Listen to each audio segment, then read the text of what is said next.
I'm gonna make a brave take here. I think Commander's just getting a lot more complicated, and sometimes it hurts my brain to play the decks that even I love, and I just want to relax with my friends and maybe just smash someone with combat damage with giant dinosaurs. So today we're taking a break from the complicated strategies, and we're just going to talk about some very simple strategies and commanders to helm those simple strategies. That way, whenever you don't have the mental power, or maybe you're just tired, you can take out your brain dead deck and just play that instead of something super complicated. These are also decks that are very good for newer players that don't understand the nuances of how a deck works or how a deck even wins. The game plans are straightforward, easy to follow, and you know what you have to do to end the game, which that is what is going to help out these newer players. When you're like, get this on the field and this on the field and this is your game plan, give them 3 things to look for and they can very easily execute that and get to the victory. Don't forget that there's a free $15 in the description down below whenever you click on that whatnot link, and you guys can also get 10% off all of your Tolarian library proxies whenever you use code DT4D. So super excited to announce I'm now partnering with Baron of Dice to bring your TCG accessories to the next level.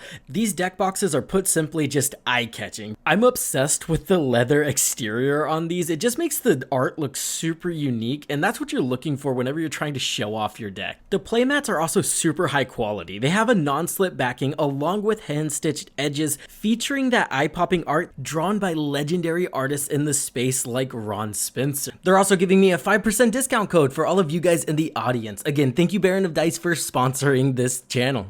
Now let's get right into it. The first deck I want to showcase here is Hakbal the Surging Soul. Not only is this a very powerful commander, it has a very straightforward game plan. This is a 4 CMC creature in Simic colors that says at the beginning of combat on your turn, each merfolk you control explores. Explore means you reveal the top card of your library, and if it's a land, you put it into your hand. If it's not a land, you get to put a 1/1 counter on a creature, and then you get to either put that card into the graveyard or leave it on top. So we've got very powerful card selection here. So this guy grants you incredibly strong card selection. He also says whenever Hakbal the Surging Soul attacks, you may put a land card from your hand onto the battlefield. If you don't, you get to draw a card. So we get card advantage, we get ramp, and card selection all into one commander that just wants to put as many merfolk on the field as possible, allowing you to go wide, deal damage, make your board stay bigger, and find the key pieces you need for your strategy at any given whim. Again, at the end of the day, this is just a super simple strategy and a super simple commander. The next one we're going to talk about is Lathril. Now, this one is a little bit different than your Hakbal deck. Your Hakbal deck makes you make decisions. Lathril, there's no decision making here. Do you have an elf in your hand? Go ahead and cast it. So this one's even a little bit easier. This is a 4 CMC elf in green and black colors that has menace, meaning you need 2 creatures to block it, and whenever Lathril deals combat damage to a player, you get to create that many green elf warrior creature tokens, and then you can tap her and 10 untapped elves to deal 10 damage to your opponents, and then you gain 10 life. So again, it's an elf ball deck that just wants to go wide with a ton of elves. You can do a lot of damage doubling or don't. At the end of the day, you could just shove a lot of elves in a Lathril deck and it's going to work. It's also very flexible, right? You could go with the Voltron strategy and include 0 elves and just hit people really hard with your commander. Ellivere Wild Court. This is another 4 CMC creature. It's green and white. It says whenever Ellivere of the Wild Court enters the battlefield or attacks, you get to create a Virtuous Rule token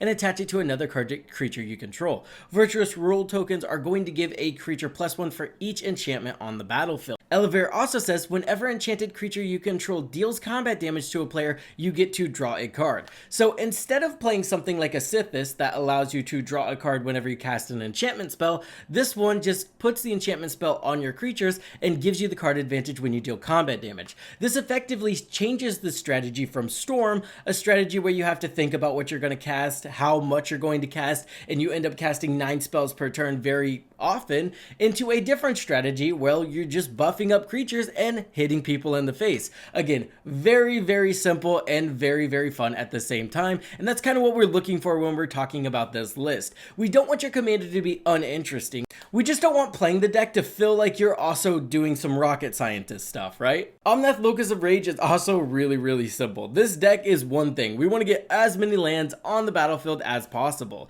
It is 7 CMC, so again, from the start of the game, it's how fast can I get to 7, and then after I get to 7, how much lands can I also put on the battlefield after that? This is a 7 CMC creature that says whenever land enters the battlefield under your control, you get to generate a 5/5 red and green elemental creature token, and then whenever on Omnath or another elemental you control dies, you get to deal 3 damage to any target. So again, just put as many lands on the battlefield as possible, generate a board of 5/5s, and smash your opponents. Again, we're just looking at very simple game plans that feel very satisfying to play. Because at the end of the day, if the game plan is simple but not satisfying, that's just a deck you're not going to play. So it's very important that these strategies are also just fun. Marneus Calgar is also one of my favorites. This is a 5 CMC creature. It's white, blue, and black. It has double strike, and whenever one or more tokens you control enter the battlefield, you get to draw a card. He then has an activated ability where we can pay 6 to create 2 white Astartes warrior creature tokens with vigilance. So he has a way to trigger himself and draw cards. Now there's a lot of ways that this guy can go infinite, but at the end of the day, you don't have to include any of those.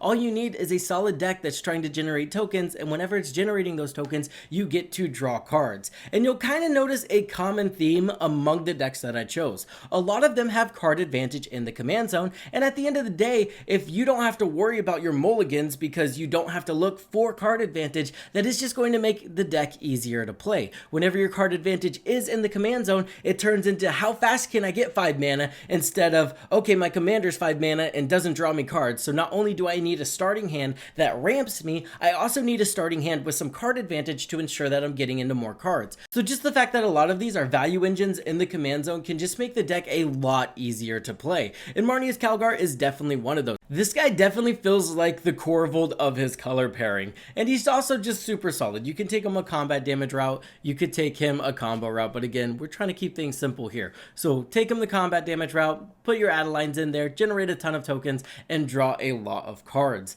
Now I do have a bonus commander for you guys. I think this commander is not only very simple, very new player friendly, I also think it's very fun and explosive to play with having a very simple game plan, and that is Greensleeves Marrow Sorcerer. She's a 5 CMC creature that has protection from planeswalkers and wizards. That's going to come up all the time, I promise. She also says her power is equal to the amount of lands you control, and whenever a land enters the battlefield under your control, you get to create a 3/3 green badger creature token. So again, this is a deck that wants to put as many lands on the battlefield as possible, but you also get to pair it with the fact that green has a lot of cards that allow you to draw cards equal to a creature's power. So you just want to put as many lands on the battlefield, draw 9 cards a turn off of your effects that allow you to do that, and then at the end of the day, you can also include your elemental bond effects that allow you to draw a card whenever a 3/3 creature enters the battlefield, throw in some other landfall synergies like your Avenger of Zendikars, and then you can just make it to where you throw a Craterhoof Behemoth in the deck to end the game.